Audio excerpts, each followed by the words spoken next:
All right, so we're going to go ahead and start the Friday noon lecture series. I'm actually going to go ahead and share my screen first, Dr. Bazargan, so just to go over the CME information, and then I'll have you introduce Dr. Assari.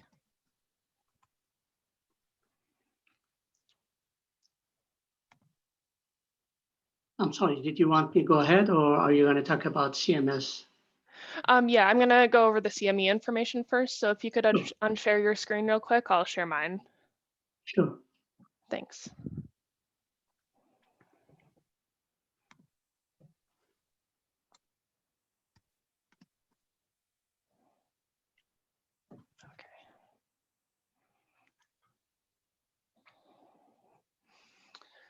Okay, thank you for joining us for today's Friday noon lecture series presentation with Dr. Assari.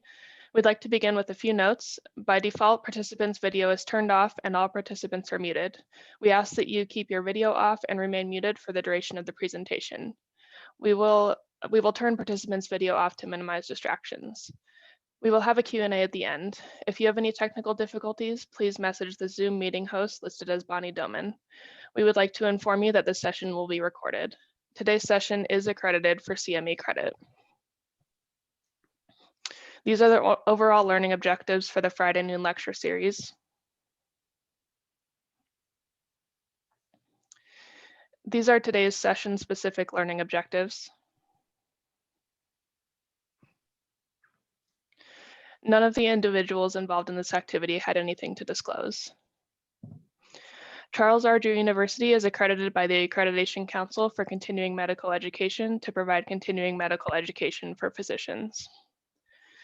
Charles R. Drew University designates this live activity for a maximum of 1 AMA PRA Category 1 credit. Physicians should claim only the credit commensurate with the extent of their participation in the activity. In order to receive a certificate of credit or certificate of participation in this activity, the evaluation and application for credit form that will be posted in the chat at the end of this session must be completed. Certificates will be emailed to you on a quarterly basis.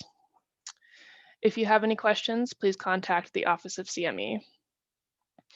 And that wraps up the CME accreditation information. We'll now provide a brief introduction of today's speaker while we transfer the screen share.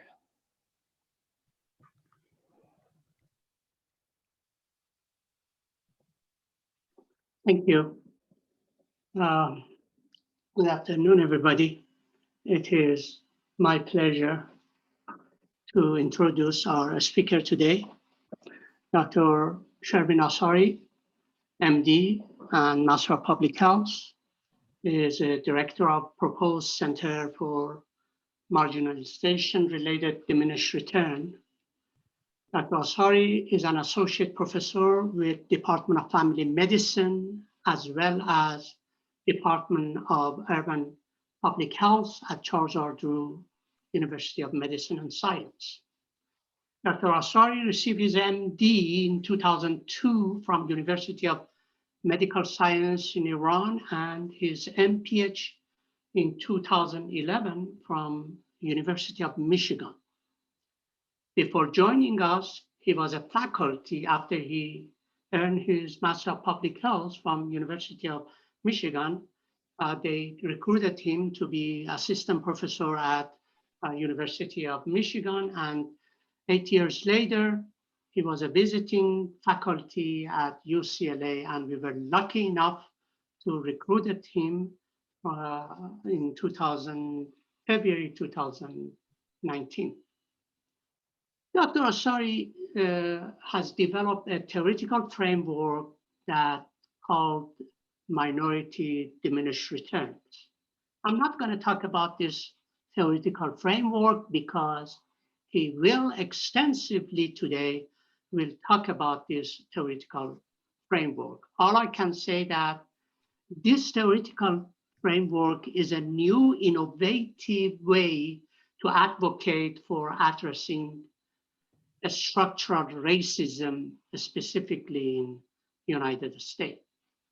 Dr. Assari published over 400 manuscripts. That vast majority of them, I would say 95% of them or so, focused on issues of racism in the United States. his work has been widely publicized.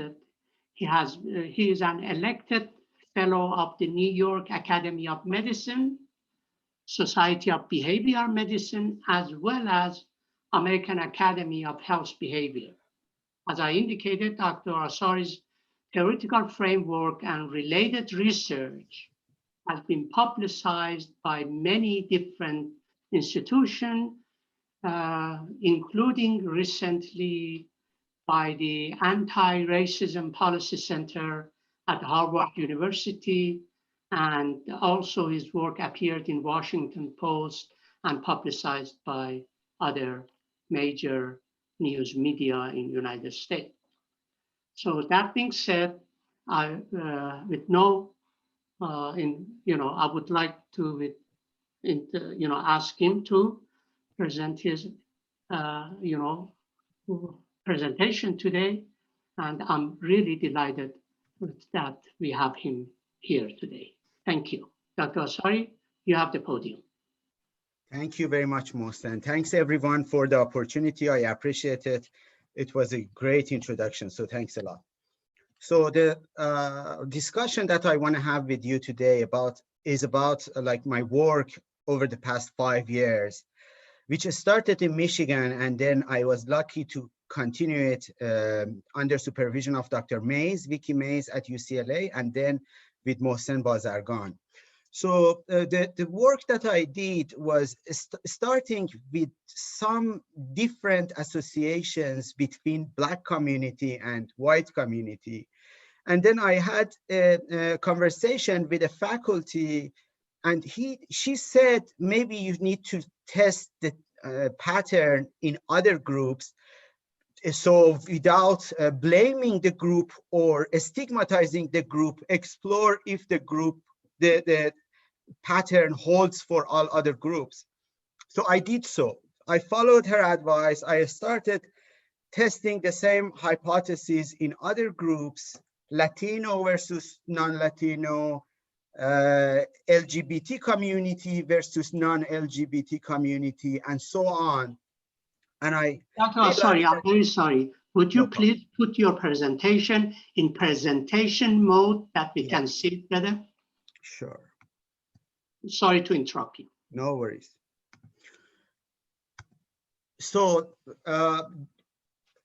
then I realized that this pattern is not specific to any particular racial or ethnic group, but also it is due to marginalization. So this marginalization related diminished returns is a newer term. After, for several years, I used the term minorities diminished returns. I don't have any conflict of interest. If I use the term Black, it is because many of the studies that I have used have not measured the ethnic background of the group and have just measured the racial category of the group. We do not know if the individual is an African American or Caribbean Black or African immigrant. So I use the term Black. And none of the differences that I report here are related to, or I am arguing that are related to biological factors. I'm saying that group differences are shaped by social forces. So for years, there has been an interest to decompose the mechanism of health disparities. So many researchers have tried to understand what explains, what is the mechanism that connects race to health. And the most widely model is a mediational model, mostly widely used model is a mediational model, which suggests if Black people have worse health than white people, it is because they do not have the same access to resources, and they do not live at the same location, and they are not treated the same way other people are treated. So that suggests that one group in the society develops worse health because, or in a statistical term, mediated by either access or place or stress or treatment. However, in addition to this differential exposure, that is of course true and is probably explaining a lot of health disparities, there is a missing or less frequently focused aspect of the same phenomenon, which is maybe socioeconomic status, resources, and also psychosocial assets do not result in the same outcome because the larger society is shaped and functions in a way that hinders some certain groups. So it is probably beyond place and access to resources. So based on that, I have proposed, and many others have been working on the same models, that marginalization not only changes the access to resource, but also the return of that resource. So it is, in other terms, marginalization related diminished return moves from a simple mediational model to a more nuanced mediational and moderational model. But how this model, marginalization related diminished return, is different from other models that have proposed the same type of moderation or differential effects. A very famous model proposed by Dr. Deborah King at 88 is multiple jeopardy hypothesis or multiple jeopardy theory, suggesting that if you are underserved and if you are marginalized, you would be more vulnerable to the presence or the absence of the resource or a risk factor. Like if a stress happens to you as a marginalized individual, then this, in a statistical term, the slope of the effect of that stress would be larger, not diminished, for the marginalized group. However, by this presentation, I will try to convince you that multiple jeopardy hypotheses and other like double disadvantage or multiple disadvantage theory all suggest that underserved populations are more vulnerable to the each SES indicator or a stressor. I would suggest it is the quite the opposite. So how do I define marginalization related diminished returns? It is a pattern which reports a systematic phenomenon. So the number one is it is systematic.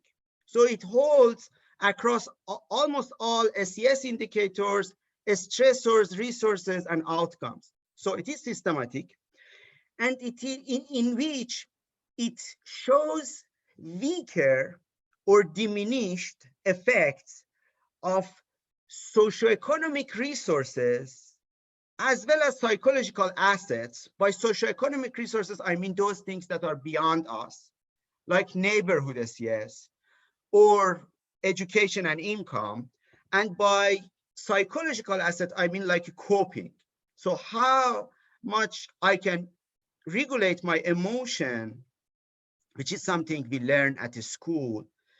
And as the quality of a school is improving, our ability to cope and do better decisions enhances. So all those environmental and also personal resources and assets on generating tangible health and economic outcomes are weaker because of the effect of the society. So this is definition of marginalization related, and in marginalization related diminished return, and it defines marginalization in a broadest way it can define, and even includes groups beyond race and ethnicity. It includes place and also includes marginalized white people and also immigrants.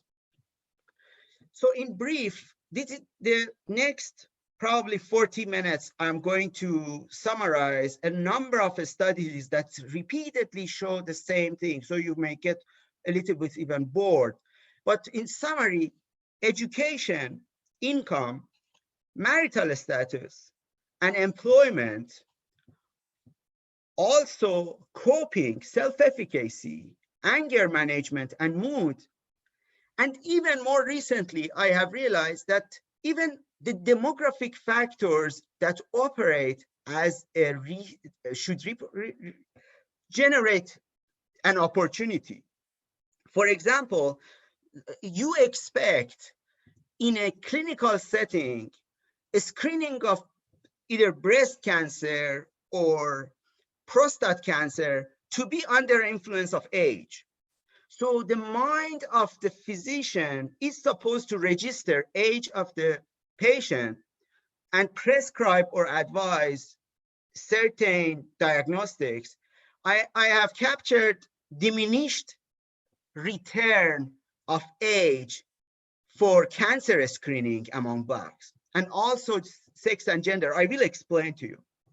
And then with the, so what are the mechanisms? I will explain them, but overall, the mechanisms can be categorized to economic mechanisms, social mechanisms like related to place and environment, and then psychological explanations that pass through the individual.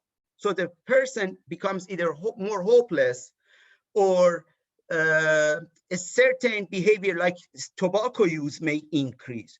So it is, and it becomes extremely important because there are certain political groups in the United States that blame the victim. All of us are aware of this by saying that, but their behavior is less healthy. So do not talk about structural racism, go fix the behavior. And then this is my explanation and response back, that the behavior is a mechanism, intermediary mechanism of a structural racism to health. So you will hear a little bit about economic, social, and psychological and behavioral mechanisms of these diminished returns.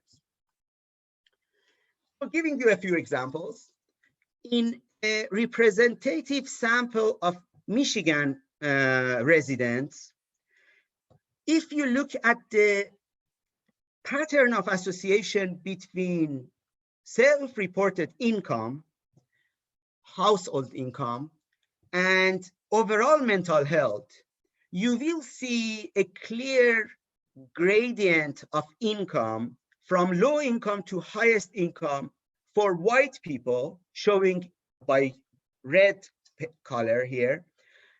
The outcome here is worse self-rated mental health, and that doesn't exist for Black people in Michigan.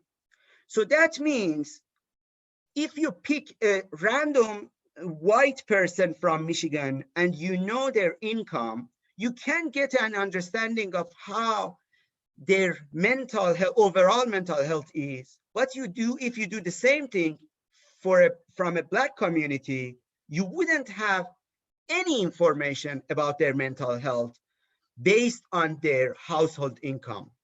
So the social gradient or income gradient of on mental health measured using a single item is diminished in the Black community. So, and here my last author is Woody Neighbors, Harold Woody Neighbors, who is now a senior advisor of NIMHD. So I have been very lucky to collaborate with a number of very well-established scholars, including Woody Neighbors. So what I said can be detected in a technical or a statistical way, like here. High income would be associated with an odds ratio lower, significant and lower than 1, meaning that high income is protective. But when you interact income to race ethnicity, you will see that gain, that's around 12%.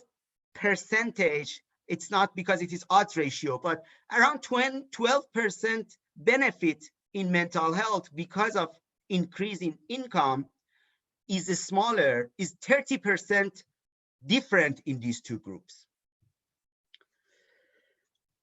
you will see the same pattern in the effect of parental education on BMI of American kids.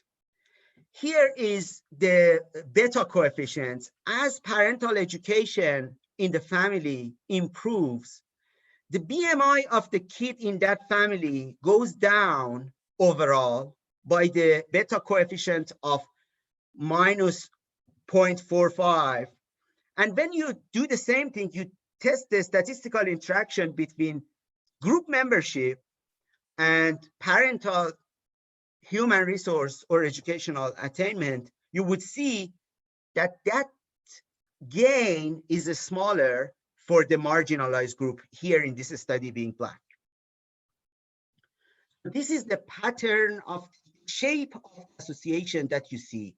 In white people, in white families, the slope of the in each unit increase in parental education is more steep. And when you compare it to the Black kids in Black families, you will see some gain, but not much. Again, here, Ron Mincy has been an advisor, like one author before last, an advisor, economic advisor to President Obama. And Cleo Caldwell, one of my main mentors, chair of health behavior and health education at University of Michigan. And I had the privilege to have Dr. Boyce and Mohsen Bazargan also helping me with this paper. So these are around 20 mostly nationally representative data sets. Some of them may be familiar to you. National Survey of American Life, PATH, Population and Adolescent Tobacco and Health. I think, I'm not sure about the exact title. Ad Health Study, Americans Changing Life, ABCD, Adolescent Brain Child Development, Health and Retirement Study, MIDAS, Midlife in the United States. All these studies, more than 20, most of them have used a nationally representative sample, and all show minorities diminished return in papers that have been published by being one of the authors of those papers. So in summary, they are effect of education, employment, marital status, or income, or some cognitive or emotional assets like mastery on the outcomes that I have, or the categories of outcomes that I have summarized here. Health behaviors like smoking, vaping, e-cigarette, drinking, exercise, diet, and impulsivity. So that means it's not specific to any behavior. Or on self-rated health, you know, there is this single item measure that people use, have been frequently used in the research and closely correlate with mortality and morbidity. And people say, how do you rate your health regarding overall or oral or mental or physical health? And with no exception, both physical, mental, oral, and overall health of individuals in high SES, Black, Latino, LGBT, and immigrant families stay worse than expected, expectation that comes because of the availability of resources in those families. So for example, if you look at an immigrant family and you correlate their income to their oral health or physical health, you would see some diminished slope. The same for BMI and obesity. It doesn't matter if you look at it as a continuous measure being BMI or a categorical variable being obesity. It also holds for GPA and math scores and reading scores of kids. So high SES white kids report much higher GPA than very high SES Black kids or Latino kids. And in one of the papers, Dr. Boyce, Shanika Boyce from our university, showed that one of the mechanisms for this observation is high SES Black kids are attending much worse schools given their SES. So the same holds for well-being measures like happiness, quality of life, number of chronic disease, and each individual chronic diseases like hypertension and ADHD, and so on.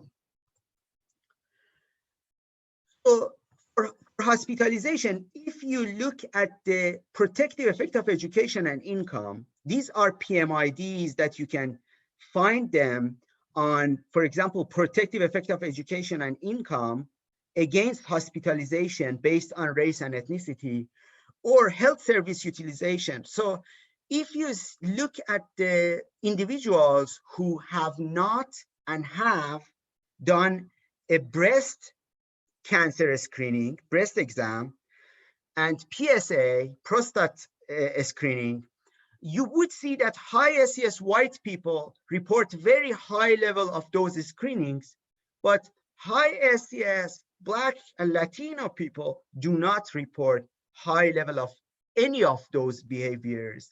And you know that it is not just a function of the decision of the patient, but also also a function of the operation of the healthcare system. So in the mind of the physician is also like the SES doesn't count that much when the person is non-white. Also stress. So if you measure number of stressors in the life of high SES Black families versus high SES white families, you will see that high SES Black families across generations report higher than expected number of stressors. The same holds for tobacco use, because I had a funded study on tobacco. On tobacco, I generated probably like 15 papers from different data sets and different designs and different tobacco products and age groups. So just give you one example, if you follow smokers in the health and retirement study, HRS, which is one of the state-of-the-art studies, you will see high SES white smokers having the chance of quitting. High SES Black smokers don't have the chance of quitting over around 20 years of follow-up. And you will see the same with non-smokers, that high SES white non-smokers are not much likely to transition to become a smoker, but high SES Black non-smokers are at higher than expected risk of transitioning to become a smoker. So that is one of the papers, and I say it's around 10 or more, that no matter if you look at the cross-section or if you look at the transition of non-smokers to smokers or quit rate, and if you look at the youth or you look at the adults and older adults, you will see the same pattern. The same pattern holds for diet. So in two papers, one of them is frequency of breakfast eating. You know, it's among different aspects of diet. Breakfast has got a lot of attention because it closely correlates with mortality and morbidity. And having breakfast is protective of high risk of mortality and morbidity.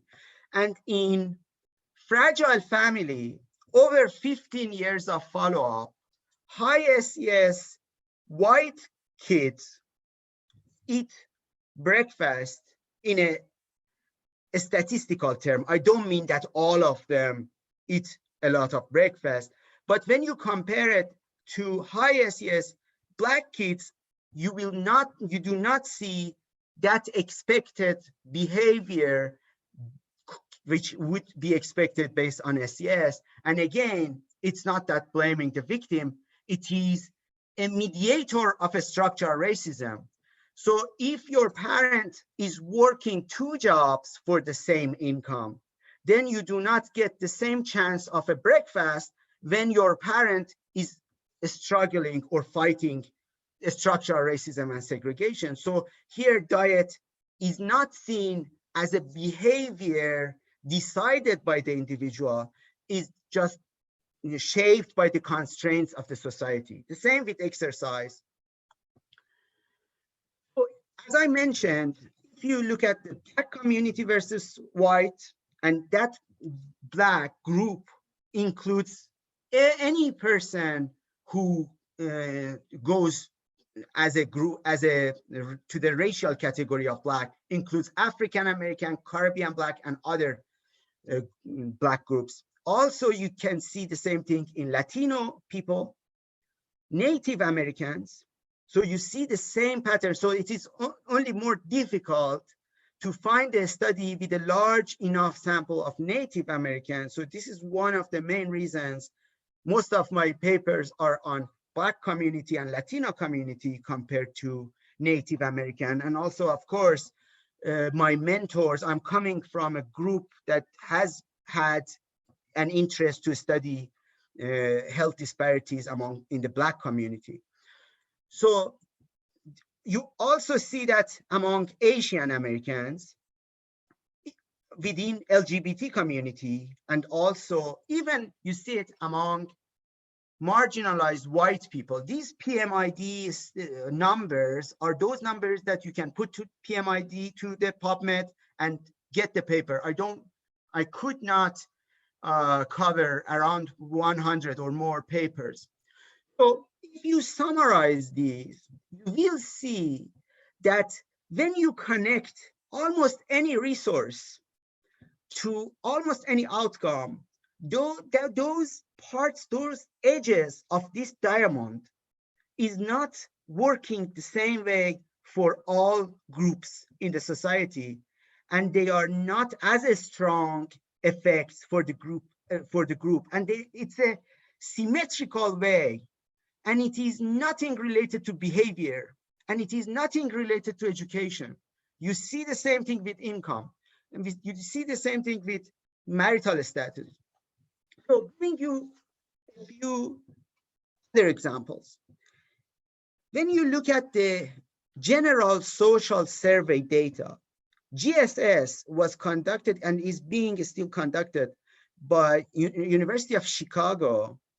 It started at 1972 to 2018. And it is almost each 2 years, it's a national representative survey. And most of those years, they have collected data on socioeconomic status, race, demographic factors, and also some health and happiness. Happiness, how happy you are, is one of those common elements of all these years of GSS. And I used with Sharon Cobb, Mohsen, and other investigators from Michigan, my Michigan colleagues, we looked at the association between how healthy the person is and how happy the person reports to be, and if this is different based on race. And this is why I say it is not just based on socioeconomic status, it's also about assets, anything. Even if the marginal return of health in the United States is diminished for non-white people. So here in this sample of 42,000 Black or white adults who have been representative of United States from, just say, 40 years ago to now, you will see that self-rated health has a high self-rated health, meaning that you are healthy. Being healthy gives an odds ratio of almost 3 to happiness. So if you are healthy, your odds, which is different than your likelihood, your odds of happiness is almost 3 times. But that is significantly smaller, as shown by this interaction effect between self-rated health and Black race, being the interactive effect of odds ratio being significant and smaller than 1. So you get 3 times more overall. But wait a minute, the society asks, what is your race? If your race is white, then the society gives larger than 3. And then if your race is Black, the society gives you less opportunity for happiness, despite that you are as healthy as the white individual. Here is those odds ratio within groups. So the odds ratio of, I told you the odds ratio, overall odds ratio was 3. So the odds ratio for white people is 3.18. And odds ratio for Black people is 2.3. So US is not that bad to not let healthy Black people be happy, but it is bad enough to not let Black people be as happy when they are as healthy as white people. So it's not that you do not see an odds ratio between health and happiness for Black people, but that odds ratio is significantly smaller. So when you look at 25 years of data, which starting from 1986, Jim House, all of us know how difficult it is to publish in science, journal Science. And Jim House published in Science on protective effect of social support. So that was one of the big, and they showed that the protective effect of social support is larger than the risk associated with smoking, and Science published it. So one of the other things Jim House in Michigan did was establish a study called Americans Changing Life, ACL, which was probably the core to establishment of these diminished return, because I found huge diminished return of SES resources and even psychological assets at the time of the start of ACL, which was 86, to the end of it, which was 2011.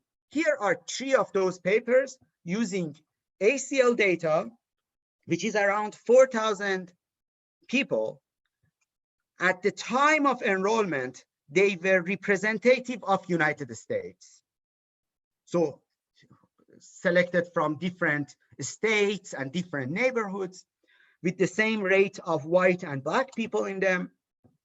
And then when you look at the life expectancy return of self-rated health, so you ask people in 1986 how healthy you are, and the person says, oh, I'm quite healthy, or no, not really, I'm not healthy.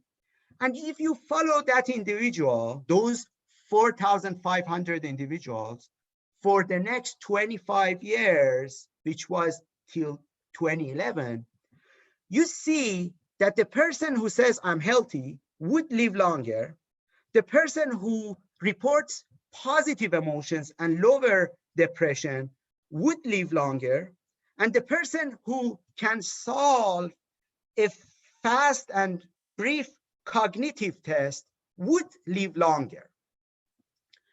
But there is one problem, that rule is mainly a white rule and doesn't work that much with the same strength for Black people in the ACL. Here, these 3 papers show that there is a statistical significant interaction between the resource being positive emotion, not being depressed, or being able to solve a cognitive task, or saying I'm healthy, to the likelihood, or we did Cox regression for these. So it is time to event. So when people died, we also looked in some of these papers, we also looked at the cause of death. So there is a diminished return of your cognitive score for the time that you die based on your race over 25 years. But I don't want to bother you too much with these numbers, but just give you very few examples. This is the self-rated health paper. So looked at self-rated health at 1986. The outcome is mortality, time to mortality. And you will see if you have poor health, if you say my health is poor, you have an odds ratio or hazard ratio, not odds ratio, hazard ratio of around 4. So you are on fast track to death. And if you say your health is fair, not poor, you are at a weaker slope, but you are still toward mortality and the same. And as you look at the interaction between those with race, you will see that additional risk of having poor health is smaller for Black people. So you can translate it that the gain of the life expectancy due to good health is smaller in the Black community. This is the same with cognition. So cognitive score, higher cognitive score protects how much? Around 27%. So this is hazard ratio. So it is different. It is not really like likelihood, but around 20% gain in not dying over the next 25 years. But that is less true if you have high cognitive score at 1986, but you happen to be Black and you are followed. So you are more likely not to have that much life expectancy. So it's, as I said, most of my research is comparison of Black and white people, but it is not specific to Black communities. I showed you, you are able to see it in the model minority as well. So there has been the attitude that US is not that racist, so structural racism doesn't exist that much.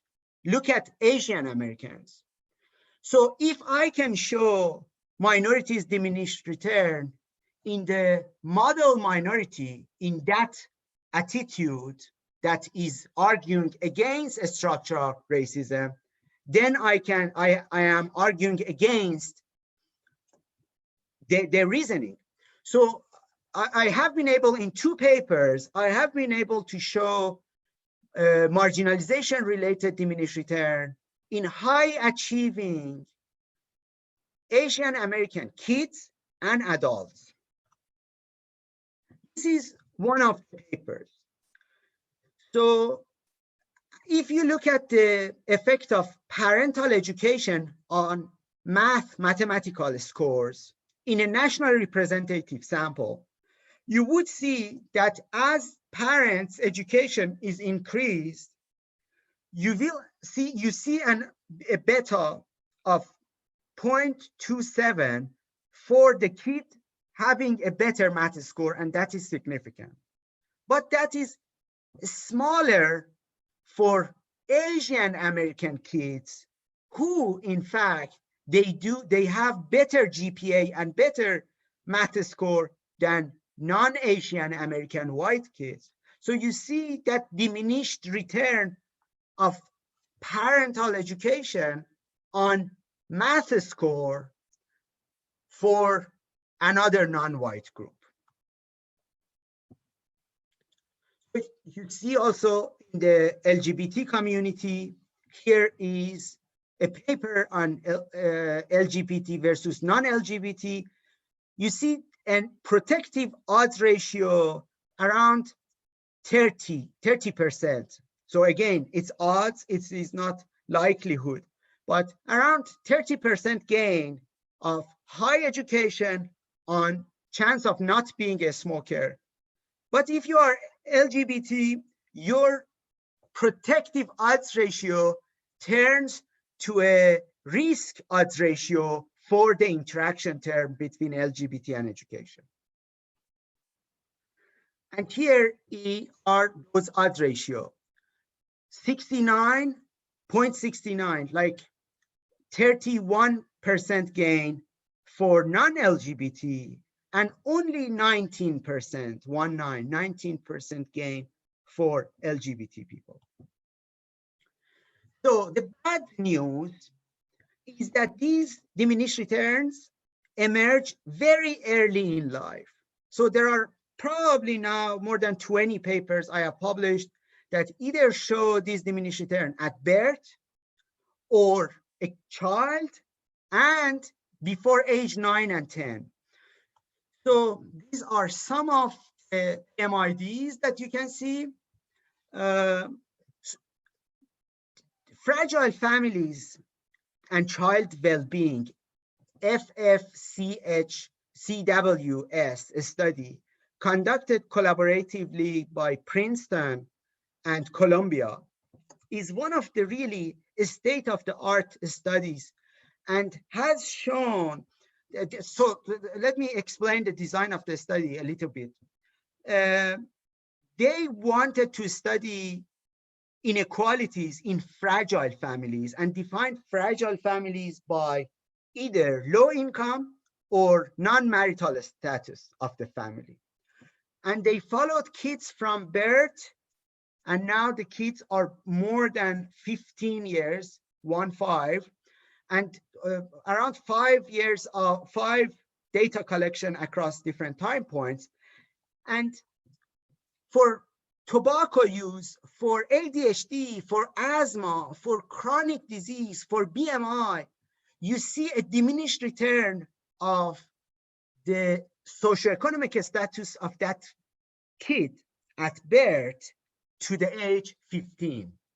You see the same thing in the ABCD study, which is another state-of-the-art study by 21 sites across the state on more than 11,000 9 to 10 year kids being followed for 10 years. And also you see the same thing in PATH.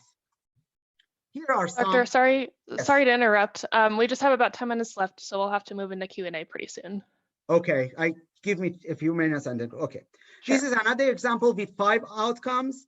So tobacco dependence, aggression, school performance, psychological distress, all show a larger gain for the white kids. This is another example in the ABCD study. As parents' income increases, the number of hours that the kid spend on a screen is reducing, but that is less for non-white people, kids. And let's talk about some of the work that I have done on mechanisms. One, there is a disproportionate advantage, like this in a negative way, for SES on place for Black people. So high SES Black people are more likely to report gang and social disorder in their neighborhood. High SES Black kids are more likely to attend worse schools. Again, it's not choice, it is a social patterning and segregation. And high SES Black adults are more likely to be at more proximity to white people who would discriminate them. So these are all published papers that if you ask low SES people and high SES people about their net racial composition of their social network and look at if that change in racial composition of that social network predicts discrimination, you will see that high SES, higher proximity to whites, both at a school, in the neighborhoods and workplace, and that is high discrimination. You also see higher vulnerability to discrimination in high SES Black people because they do not expect it. They do not find it fair to be discriminated when, just say, they have received an MD or PhD or master degree. So I want to go quickly this work, which Brookings Institute proposed 3 steps for moving to middle class if you are born poor. And those 3 steps are: get an education, get a job, and don't bring a child, don't become pregnant or do not engage in childbearing before marriage. Minorities diminished return suggests that this proposed model is predominantly a white model, designed probably by white people for white people. So I'm not saying that education is not the way to save the Black community, but education is not enough, as Brookings Institution says, for moving up to the middle class. Similarly, avoiding teen pregnancy, in 2 of my papers, I showed that the diminished economic return of avoiding teen pregnancy in the Black communities. So I owe my work to many scholars. James Jackson, as you know, passed away around 3 months ago, and many other faculties who have been following his road. So I'm not saying that any of these are shaped in a biological way, and I'm not saying that one group is superior to another group, or any of these mechanisms are medical mechanisms. I'm saying that they are more social, mainly caused by residential segregation, poor education quality in urban schools, labor market discrimination, segregation that results in proximity to whites, which increases discrimination, and also high cost of upward social mobility, which is also called Black tax.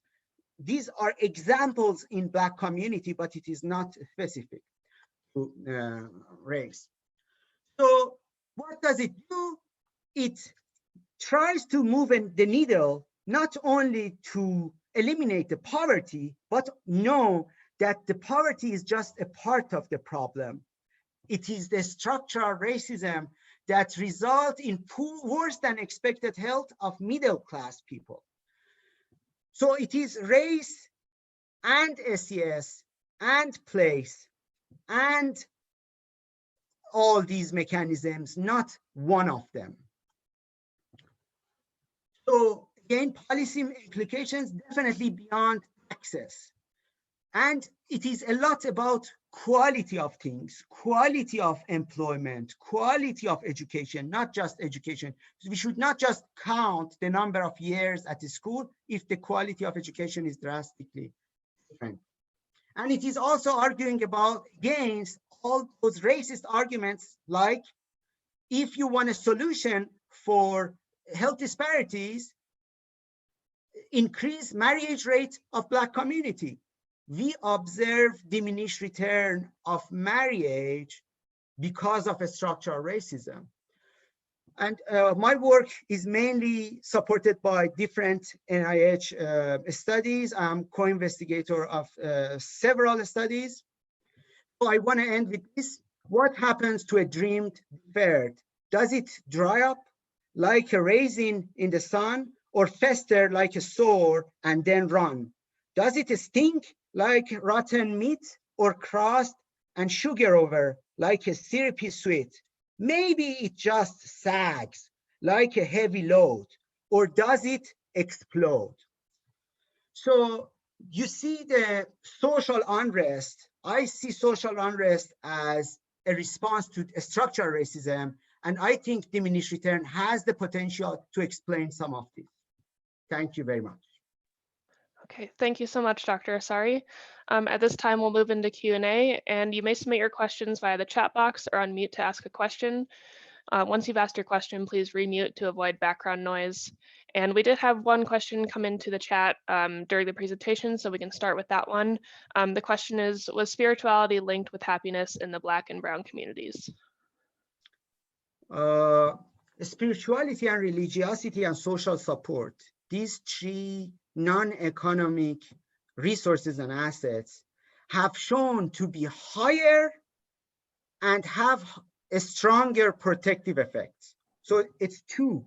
Not only the Black community have higher access to social support and have higher access to spirituality and religiosity, their increase in social support and religiosity and spirituality have a stronger protective effect. There are probably around 10 papers by different scholars, Linda Chatters, Karen Lincoln, Neil Krauss, and other people on this topic.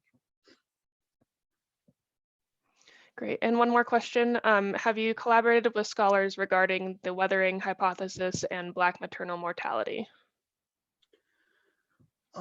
In the intersection of my work with weathering hypothesis by Arlene Geronimus is the work that I do on delaying pregnancy and economic return. In one paper, I showed that high SES better reduces low birth LBW, low birth weight births in Black communities than white communities, and that is mediating some of the diminished return of maternal education on chronic disease of kids 15 years later. So yes and no. I am aware of the work, I cite them, and I work with in the same realm, but not really on directly on that. Okay, great. Next question is, have you done studies on intervention to improve health of minorities? Okay, this is a very important question.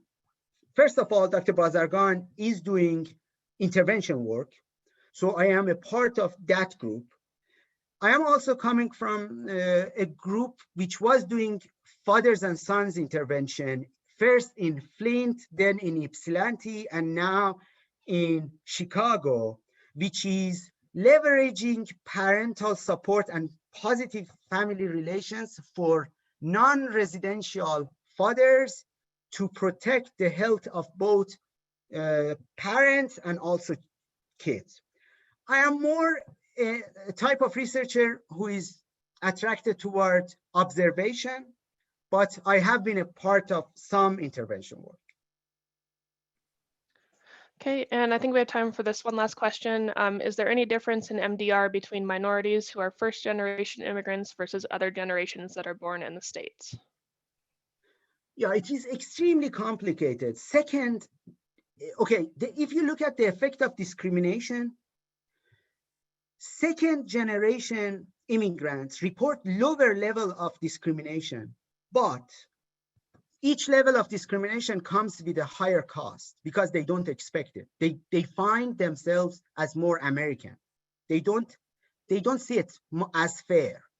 So that means these diminished returns exist for both generations of immigrants, but one group is probably more subjective and one group being more struggling with more objective aspects like education or income. Great. Thank you so much, Dr. Assari, and thank you everyone again for joining today's Friday Noon Lecture Series presentation. We would ask that you take a few minutes to complete a short evaluation, which will be entered into the chat box momentarily. It may not display as a link, so please copy and paste it into your web browser if needed. I will also post the links where the PowerPoint slides and recording will be available within the next week. Thank you again, Dr. Assari, for an excellent presentation, and this concludes the session for today. Thank you. Bye-bye. Shervin, thank